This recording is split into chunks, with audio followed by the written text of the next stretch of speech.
Olá, gente, tudo bom? Tudo bom com vocês? Eu espero que todos estejam bem no dia de hoje, assim desejo, assim intenciono. Hoje venho com a 23ª aula do livro A Hermenêutica do Sujeito, de Michel Foucault. Eu venho trazendo uma sequência de aulas sobre esse livro, né? Foram aulas que o Foucault deu, e hoje eu venho trazendo a aula que ele deu no dia 24 de março de 1982, né? Que é a 23ª aula desse livro. Quem tiver interesse, no meu canal tem todas as aulas, está disponível aqui na minha playlist desse livro, A Hermenêutica do Sujeito. E não só esse livro, como também outros, né? Tem outras obras do Michel Foucault e de outros autores. Quem tiver interesse, consulte a minha playlist. Também tenho à disposição a aula História da Sexualidade, volume 1, de Michel Foucault. Está disponível na Udemy. Vou deixar o link aqui para quem tiver interesse nesse curso, nessa aula. Deixarei o link de acesso, ok?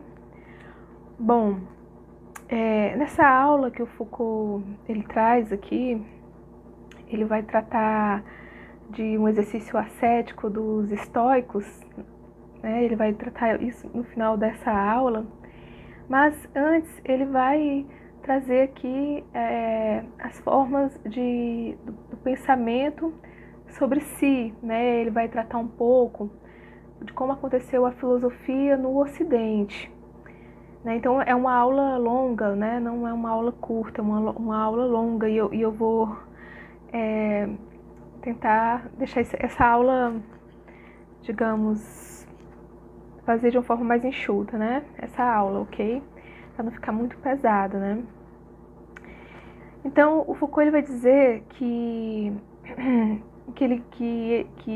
ele pretende trazer, né, uma prática do cuidado de si bastante vivenciada, né, entre os gregos antigos, filósofos da antiguidade, que é um dos exercícios ascéticos, né?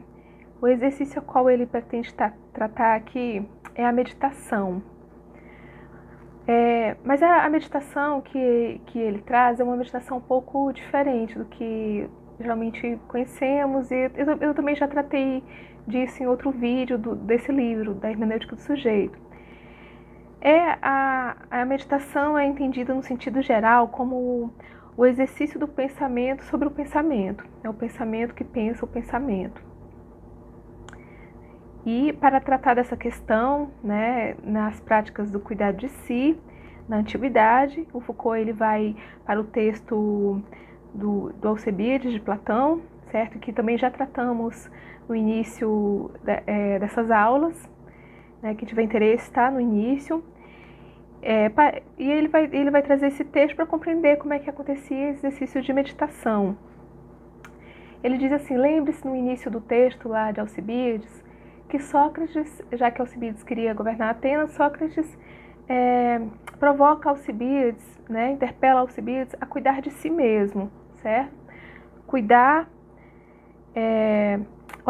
olhar para si mesmo, ter uma relação para consigo mesmo, né, um tipo de meditação, uma relação para consigo, um olhar para consigo. Mas para que esse olhar, né? Por que Sócrates dizia isso a Alcibiades, né? Para que o Alcibiades reconhecesse o elemento divino em si mesmo, né? Para que o Alcibiades ele reconheça na sua alma aquilo que o permitiria reconhecer uma verdade. E essa verdade ia possibilitar, assim, que Alcibiades pudesse governar bem, né, Atenas. E o que é essa verdade, certo?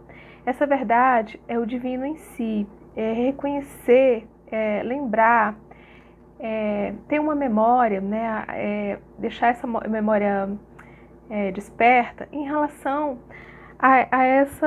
a esse divino em si, que estaria na alma, né, de Alcibiades, né, o elemento divino na sua alma. Era para isso que existia esse retorno a si, né? Esse retorno do pensamento para si em Platão, certo? É esse reconhecimento da memória essencial.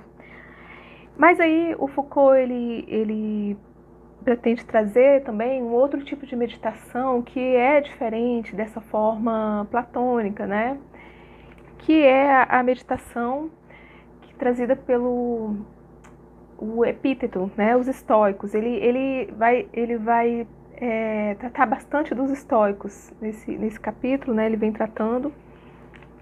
Ele vai no texto de Epíteto, certo? Que também ele vai tratar desse cuidado de si mesmo, né? Dessa meditação, desse retorno do olhar para si mesmo. E o Epíteto, ele vai dizer que é necessário que o sujeito tenha uma faculdade que seja diferente de outras faculdades, né? Eu vou explicar. Existem outras faculdades, a faculdade de falar, a faculdade de, digamos, dar aula, a faculdade de tocar um instrumento, outra razão, mas é preciso uma razão que dirija essas outras razões, né? É necessário um tipo de razão que controla e que dirige as outras razões, né? Uma faculdade permite você dirigir as outras faculdades que o sujeito tem. É também um tipo de cuidado de si, né, que vai fazer essa questão do olhar para si mesmo, né, que é essa questão da meditação, nas práticas do cuidado de si. Ok? Mas não é um olhar para si como acontecia em Platão, né, no texto de Alcibiades, não, a qual se buscava uma realidade, uma verdade da alma, uma essência. Não se tratava disso, era completamente diferente. A forma como os estoicos eles tinham essa questão desse olhar sobre si mesmo. É um tipo de olhar, certo, que vai perceber os movimentos que ocorrem no pensamento. É um pensamento que pensa o próprio pensamento. E esse pensamento, ele ia perceber as representações que entram no espírito, as opiniões que aparecem, os julgamentos que aparecem, as paixões que agitam o corpo e a alma. É uma razão que observa o que se passa e controla a sucessão das representações que chegam ao pensamento, certo?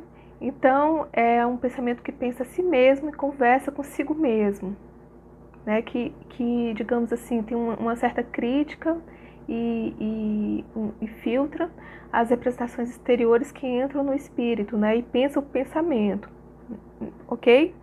Então ele vai dizer que no estoicismo também existe essa questão do divino, né? Não descarta o divino, essa questão do divino também ocorre no pensamento estoico, mas é diferente do pensamento platônico, certo? Porque na meditação estoica, o divino não se descobre no interior do sujeito, certo? O divino não é algo que se descobre, não é algo que se recorda. Não se trata disso, certo? O divino, ele anda lado a lado com o sujeito. O divino, o elemento divino, é exatamente esse pensamento que faz pensar os outros pensamentos. Certo? E é nesse momento, quando temos esse pensamento que pensa os outros pensamentos, é que se manifesta o divino, né? É o que manifesta o parentesco que os sujeitos têm com Deus, com a divindade. Ok? Então, assim, Epíteto afirma: assim como Zeus vive para si mesmo, repousa em si mesmo, reflete sobre a natureza do seu próprio governo, também nós devemos poder conversar com nós mesmos. Não devemos ficar enredados com a maneira de ocupar nossa vida. Devemos refletir sobre nossas relações com o restante do mundo, pensar qual foi até aqui a nossa atitude em face aos acontecimentos e qual é ela agora. Que coisas nos afligem? Também como poderíamos remediá-las, como poderíamos extirpar. Então, é um tipo de pensamento que pensa a nossa relação com as coisas, né? A nossa relação com o mundo. E ele vai dizer que esse elemento que permite pensar a nossa relação e pensar o pensamento é o elemento divino que está em nós. Temos essa razão divina que permite fazer o uso das outras faculdades, né, ao nosso favor, ok? Ele vai dizer, fomos confiados por Deus a cuidar de nós mesmos. E o que é Zeus, né, a divindade para eles? O que é, a não ser o ser que ocupa-se consigo mesmo, que cuida de si mesmo, que vive para si mesmo? Esse viver para si não se trata de um viver assim de forma egoísta para si, não se trata disso, certo? Mas o viver para si mesmo é estar presente em si mesmo, é estar repousando em si mesmo. Isso é o elemento divino, é entreter-se com pensamentos dignos de si, né? É ter uma qualidade no pensamento. E aí Epíteto vai dizer que isso é a qualidade do sábio, é o que faz o sábio, né? Isso é a sabedoria. Devemos então conversar com nós mesmos e não ficar enredados com as coisas que ocorrem na nossa vida, mas um elemento divino nos permite, digamos assim, observar a nós mesmos, né? E ter atitude perante os pensamentos e as coisas que nos afligem. E ele vai dizer que o divino não faz outra coisa a não ser cuidar de si mesmo, certo? Então, os estoicos não voltam o olhar para uma essência, como ocorre em Platão. Não existe isso, certo? E sim um olhar que se tem sobre as verdades das representações que penetram no nosso espírito, certo? E que nos acompanham. Ele também vai dizer... Agora vamos para outra... Agora vamos... O Foucault agora vai tratar dessa questão desse olhar para si mesmo, né?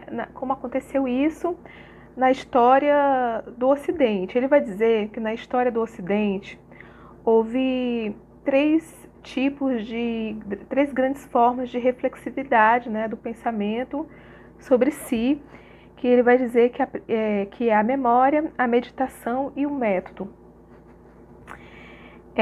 A memória é essa que eu falei do Platão, né? Ele vai dizer que é de você lembrar, de você relembrar, certo? E você reconhecer, ter acesso a uma verdade que acontece na alma, né? Não é a alma como objeto a se conhecer, não se trata disso, né?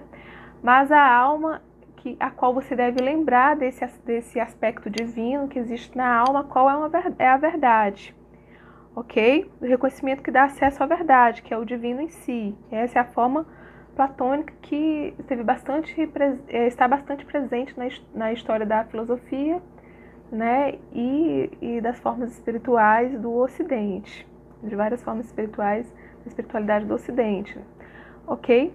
E a segunda forma é a desenvolvida pelo estoicismo, certo? É esse pensamento que pensa a si mesmo, né? O pensamento que pensa a si mesmo e age como pensa, né? Como sujeito ético. E o sujeito pensando o próprio pensamento e agindo de acordo com como pensa, ele se transforma, ele faz de si uma obra de arte, né? E isso é o pensamento estoico, onde o sujeito se torna um sujeito ético de verdade, ok? Ele vai ver a verdade, né? vai ver quais pensamentos realmente são verdadeiros, né? E quais são falsos, né? Ou que enganaria o sujeito, mas depois a gente vai ver sobre isso lá na frente.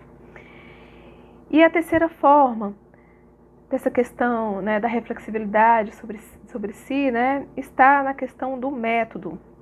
E aí o Foucault está tratando do pensamento do Descartes, né, acredito, né, da ciência, a qual o sujeito fixa uma verdade, certo? Um critério de verdade, e a partir de um ponto fixo caminhará de verdade em verdade até sistematizar um conhecimento objetivo, certo? Então ele vai dizer, né, essas foram as 3 práticas filosóficas que despontaram no Ocidente, né, dessa relação do sujeito sobre o pensamento, sobre si mesmo, né, sobre a prática do pensamento, ok?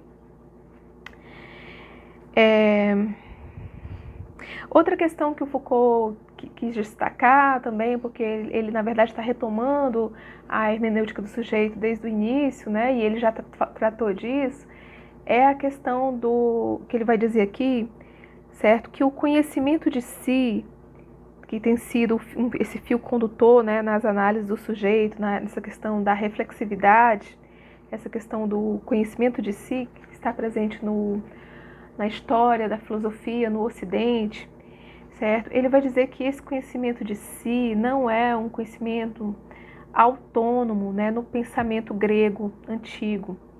O conhecimento de si, ele estava totalmente acoplado ao cuidado de si, não ganhava destaque, né, não tinha destaque, certo?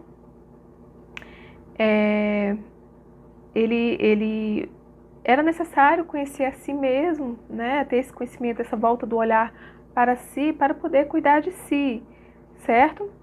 E ele vai dizer também que outra questão complexa em relação ao cuidado de si, né, que era o verdadeiro imperativo, que era o verdadeiro suporte, né, dessa cultura de si na antiguidade, certo?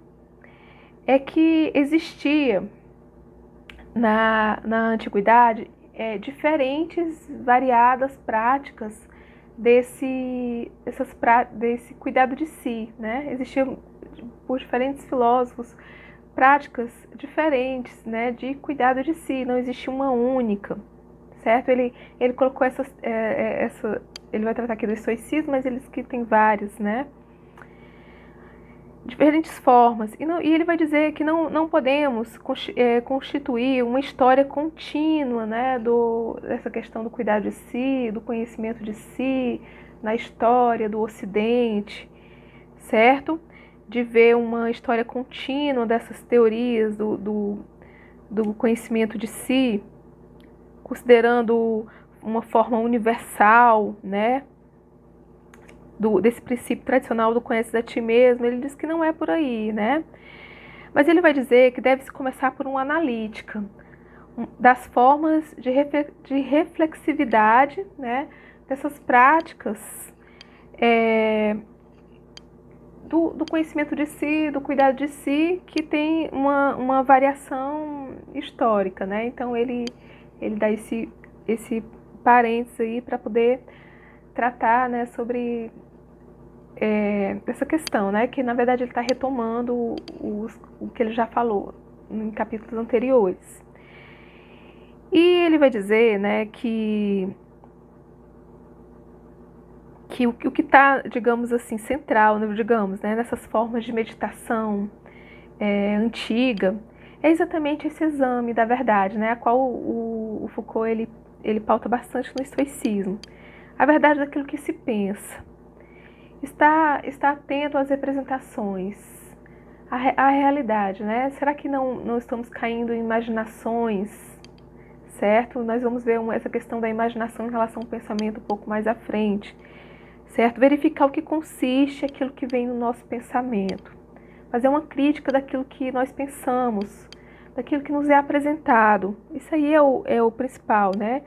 Os movimentos do pensamento, os movimentos das paixões, são verdadeiros? O que eles são capazes de suscitar em nós? Né? Então, o Foucault ele vai pautar nessas questões. Só um instante. Então, para tratar, né, dessa questão do pensamento, será que aquilo que pensamos é realmente verdadeiro, certo? Os estoicos, eles foram para essa questão da série de provas, né? E eu já tratei disso na aula passada, uma dessas provas, né? Que incide sobre o pensamento, é um exame da verdade daquilo que se pensa. São provas de si mesmo, né? Será que eu sou mesmo sujeito da verdade? Sou eu efetivamente que penso essas coisas? Será que essas coisas são verdadeiras? Será que eu ajo como essas coisas verdadeiras? Sou eu um sujeito ético, né? Então, os estoicos, ele vai dizer, apresentam vários exercícios para essa verificação, né, das provas, né, da verdade do pensamento.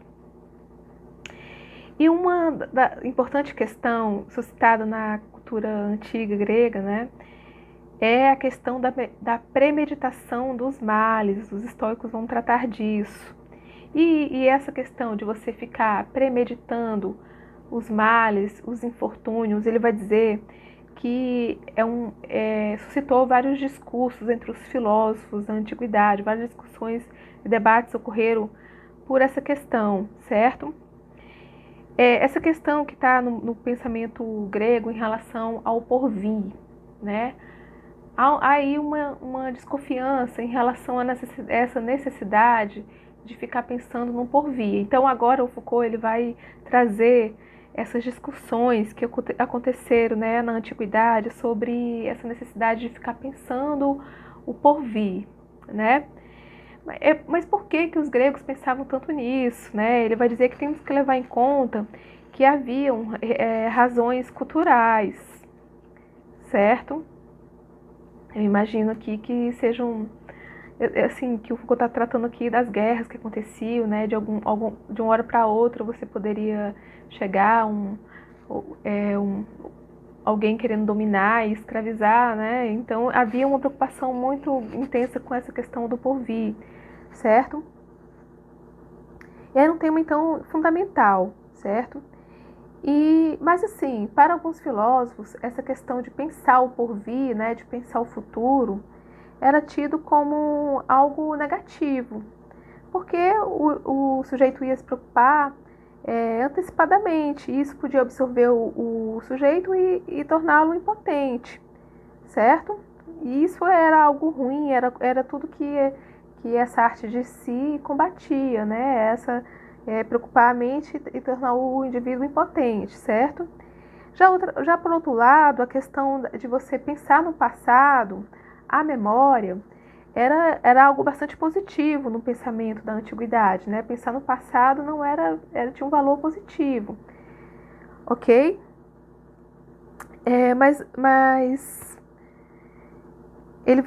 Foucault vai agora fazer um parênteses nessa questão, certo? Ele vai trazer aqui um pensamento, depois eu retorno de novo para essa discussão em relação ao porvir. Ele vai dizer que nós teríamos um enorme avanço em relação ao pensamento, né, no Ocidente, ok? Se tivéssemos um pensamento ao qual se volta para a memória, certo? Para o passado, uma reflexão sobre o passado, para ter uma atitude em relação ao porvir. E ele vai dizer, toda uma nova dimensão da consciência histórica no Ocidente será tardiamente alcançada quando se puder pensar que o olhar para a memória é ao mesmo tempo um olhar para o porvir. Ele falou tardiamente, né? Mas veja,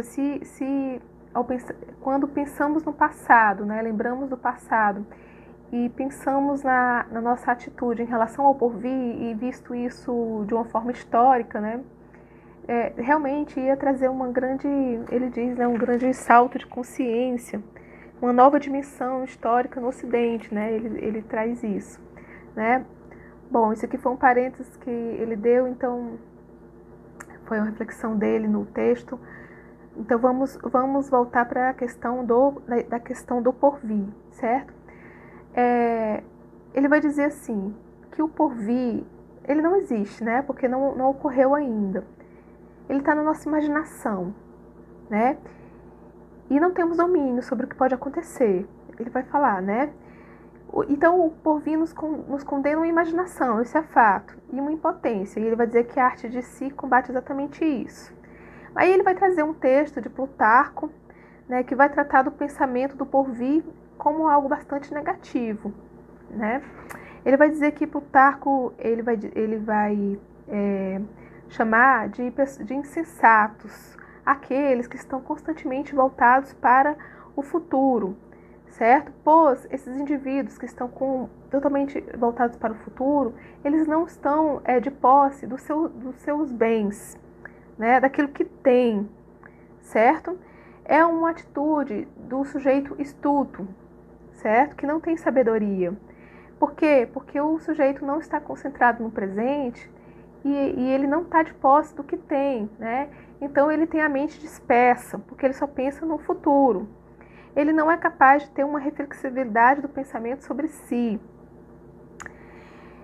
É um sujeito que não tem capacidade de ocupar-se consigo mesmo. Ele não tem capacidade de cuidar de si. Por quê? Porque ele só ocupa-se com o porvir, né? Com o que pode acontecer ou com o que ele deseja no futuro, né?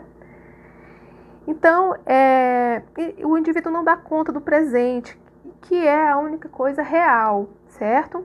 Ele não está atento ao que se passa no presente. Por quê? Porque a mente dele está no porvir, né? Ou com desejo em coisas do futuro, ou pensando no porvir, com uma ansiedade, né?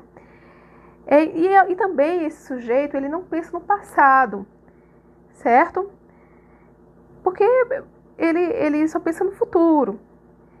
E aí ele vai dizer, né, que é uma vida de esquecimento, certo? E esse esquecimento faz verter em nada aquilo que já foi vivido, por falta de memória, né? É uma existência distraída. Por quê? Porque o sujeito, ele não enxerga o que ele já passou, a trajetória da sua vida, o que de fato aconteceu. Ele fica com um pensamento de imaginação, né? Ele não se apodera do que de fato ocorre, que é o presente e o passado que aconteceu. E esse passado é uma trajetória, certo? É um trabalho feito, mas quando ele esquece o passado, esse trabalho é perdido, né? Ele não lembra do que já aconteceu, né? E ele perdeu o trabalho de construção da própria vida. Então, é um homem, né, que é um sujeito, que devora o que está fazendo, né? Ele não sabe o que está fazendo. E assim, ele não enxerga a vida como uma totalidade, como um quadro ao qual se pinta, né? E vê a vida na totalidade. E a vida não pode ser vivida com prazer, pois ele nunca está no presente, ele está sempre no porvir, certo? E também é um sujeito que não tem identidade, uma vez que ele não pensa no que ele já construiu, né? Do que ele já fez. Então ele não tem identidade, certo? Ele tem uma descontinuidade no espírito. Ele não enxerga o seu processo de crescimento, certo? Então ele é um indivíduo despojado, voltando só para o futuro.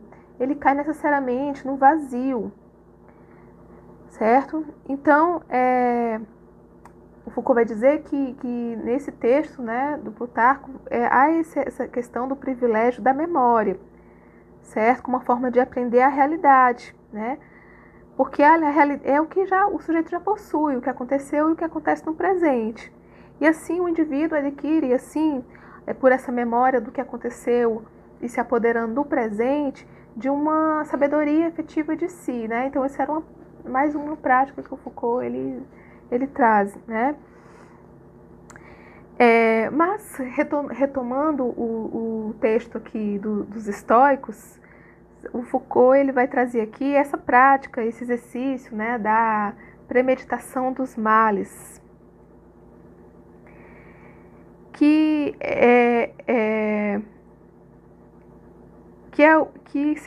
constitui o seguinte, certo? É você ficar pensando, né, no que pode acontecer de ruim, né? Premeditar as situações que podem acontecer de dificuldade, de sofrimento, né? Mas ele vai dizer que os epicuristas, por exemplo, eram totalmente contra a esse tipo de pensamento a qual os estoicos trazem, né, de meditação dos males. Pois ele vai dizer que já temos infortúnio suficiente no presente, né?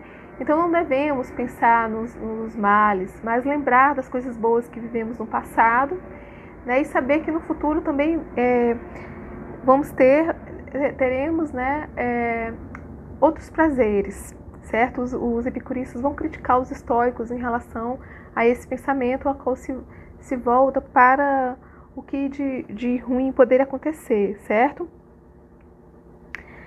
Mas ele vai dizer, o Foucault, que no estoicismo é importante essa questão da premeditação dos males, exatamente para ver essa questão da verdade do pensamento, para que o sujeito não caia numa imaginação. Por isso que pensa os males, certo?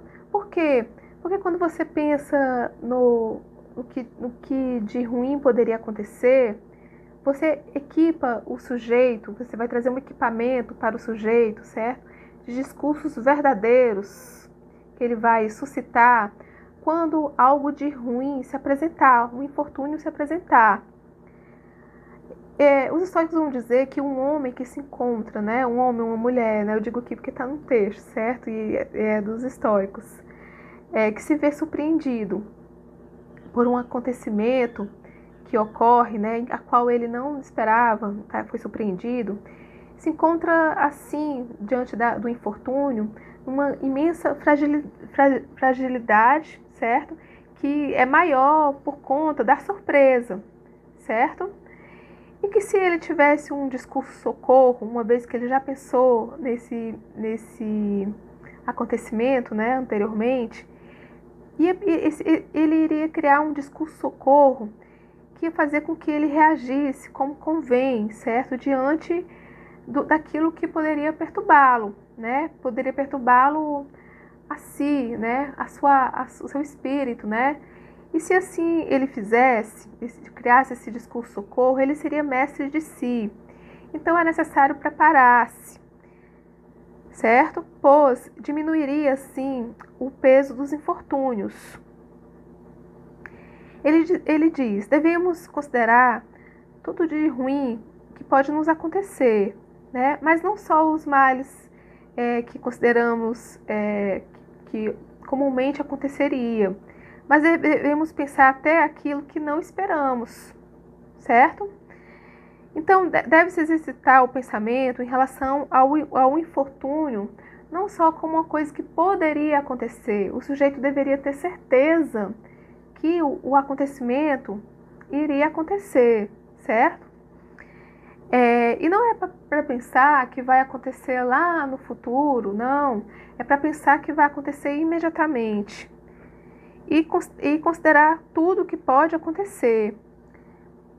Mas por que se faz isso, né? É para tornar esse acontecimento mais real? Não, é o contrário. Mando, né, a aula aqui, certo? Ele vai dizer, né, o Sêneca, essa questão da premeditação é para tornar o acontecimento mais real, né? Sêneca vai dizer que não é para que o acontecimento seja mais real, mas é o contrário, certo? É para você pensar o acontecimento naquilo que realmente ele é, na verdade do acontecimento, né? Qual o tempo de duração, né? Os efeitos, tirar as máscaras dos medos que temos. O que há por trás de uma espada, né? O Sêneca vai perguntar. O que é esse sofrimento que sofremos no suplício? Essa dor, se for suportável, é como uma dor do parto que a mulher suporta, né? Mas se não for, se for tão violenta, se for insuportável, então morremos. Então não tem motivo para o sofrimento, né? Então é uma forma de tirar a máscara do sofrimento, de tirar o imaginário do sofrimento quando ele acontece. É reduzir o acontecimento, né? É reduzir a redução do imaginário, certo? Ao despojar a situação do mal, que real malefícios poderia ocasionar, ok? Quando esse acontecimento se produzir. E assim o sujeito torna prevenido e mestre de si. Bom, gente, eu finalizo aqui. Eu agradeço por quem assistiu. Muito obrigada.